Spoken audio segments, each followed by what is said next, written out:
What's wrong? Ikibazo ki? You really gonna stand there and pretend like you don't? Ugiye guhagarara wigire nkaho utazi ibyabaye se?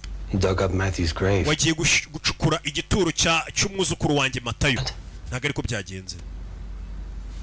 Tell us what did. Tubwire rero ibyabaye. Yes. I went to the cemetery. Nagiye mwirimbi gucukura imva y'umwuzukuru wawe. Test the DNA of the body. Kuko nashaka gupima DNA y'izuriya mwana ngo tumenye ko atari izanyazo. Was it Matthew that David was telling the truth?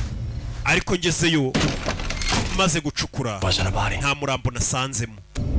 What are you talking about? There'll be no body. Uravuga iki ngo na murambo rurimo? Bivuze ngo ntabwo ari njye wa mbere waruhacukuye, hari abandi bigeze kuza barahacukura umurambo bawukuramo. Time ago. And there's only one to do that. Kandi umuntu wenyine wabikora n'umwe. Boy who was buried wasn't Matthew.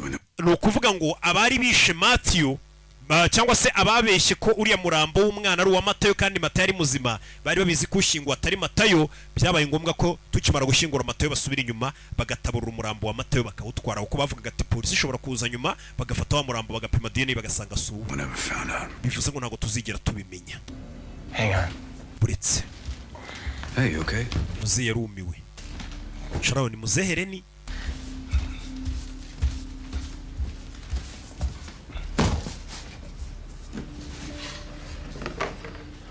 Where did you get that? I pulled it from the precinct. Kano gakuye he? After I got suspended. Ibi nibyo nakuye muri polisi nyuma yuko nirukanywe muri polisi. Babaye bamuhagaritse mu gipolisi. Mbabarire bimeze sawa. We gotta look at everything again. Tugomba kongera tukareba no madosiye.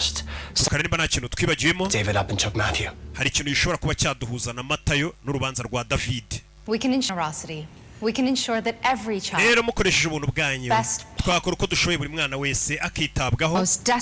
Cyane cyane imiryango ikitabwaho muri cyagiye yataye umutwe. Hope. N'ibyiringiro babakeneye.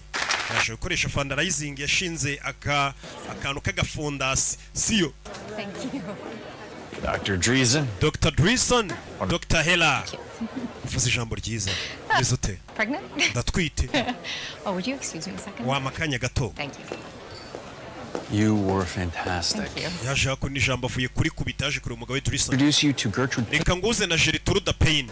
Gertrude Payne. Gertrude Payne. Payne Foundation. Niwe nyiri Payne Foundation. Lovely speech. Uvuze ijambo ryiza no mugore bahuriye muri toilette. When I found out Miss Payne was in attendance, I knew that you two needed to meet. Maze kubona n'umugore Gertrude Payne kari mu batumiye nahisemo kubahuza. Actually. Twarahuye. Your foundation does so much for this. Fondasiyo yawe ikorera akazi gakomeye uyu mujyi. Have you here? Ni byiza kuba tugufite n'icyubahiro. Try to fly under the radar whenever I can. Njye ngerageza kutiyerekana cyane nicisha bugufi simangira ngo abantu bamenye ko ari njye wahageze n'umugore menya w'ingagara ufite fondasiyo idasanzwe ngikorera byinshi no mujyi.